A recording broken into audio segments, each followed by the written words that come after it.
IPL-ൽ തുടരുമോ? അതിനുള്ള മറുപടി ഇപ്പോൾ പറയാൻ സാധിക്കില്ലെന്ന് MS ധോണി പറഞ്ഞു. ഗുജറാത്തിനെതിരായ അവസാന ലീഗ് മത്സരത്തിന് പിന്നാലെ 43-കാരനായ ധോണി IPL മതിയാക്കുന്നു എന്നുള്ള അഭിമുഖങ്ങൾ ഉണ്ടായിരുന്നു. എന്നാൽ മത്സരത്തിന് ശേഷം ഇതുമായി ബന്ധപ്പെട്ട ചോദ്യത്തിന് ധോണി വ്യക്തമായ മറുപടി നൽകിയില്ല.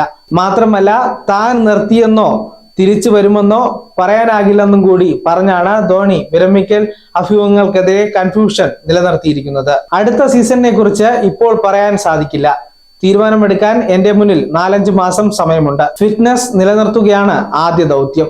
റാഞ്ചിയിലേക്ക് തിരിച്ചുപോയ ശേഷം അല്പം വിശ്രമം, അത് കഴിഞ്ഞ് വേണം ബാക്കി കാര്യങ്ങൾ തീരുമാനിക്കാനെന്നും ധോണി പറഞ്ഞു. Depends, again I would say the same thing. I have 4-5 months to decide.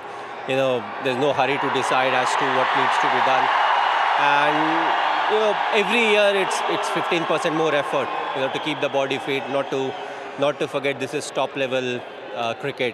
It's professional cricket. You have to be at your best, and it's not always performance that you can count, because if cricketers start retiring because of performances, few of them will retire when they're 22.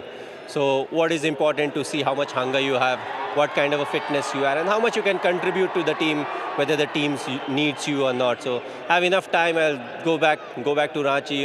Haven't been home for a long time. Enjoy a few bike rides, couple of months, then decide.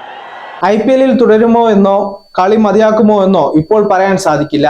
പ്രകടനം മാത്രം നോക്കി കളിക്കാർ വിരമിക്കൽ തീരുമാനിച്ചാൽ ചിലർ 22-ാം വയസ്സിൽ തന്നെ കളി മതിയാക്കേണ്ടി വരും. ഒരാളിൽ എത്രത്തോളം ആവേശമുണ്ട്, കായികക്ഷമതയുണ്ട് തുടങ്ങിയവയാണ് പ്രാധാന്യം.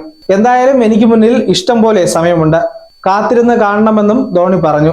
IPL-ന്റെ 18-ാം സീസണിൽ അവസാന സ്ഥാനക്കാരായാണ് മടക്കമെങ്കിലും അവസാന മത്സരത്തിൽ 1-ാം സ്ഥാനക്കാരായ ഗുജറാത്ത് ടൈറ്റൻസിനെതിരെ കൂറ്റൻ വിജയം നേടിയാണ് ധോണിയും സംഘവും മടങ്ങുന്നത്. ന്യൂസ് ഡെസ്ക് സാക് ന്യൂസ്. നേരിന്റെ വാർത്തകൾ നിങ്ങളുടെ വിരൽത്തുമ്പിലെത്താനായി സാക് ന്യൂസ് ചാനൽ സബ്സ്ക്രൈബ് ചെയ്തും ഷെയർ ചെയ്തും ഒരു ശരിയായ മാധ്യമ നിലപാടിന് പങ്കെടുക്കാൻ ഞങ്ങൾ നിങ്ങളെ ക്ഷണിക്കുന്നു.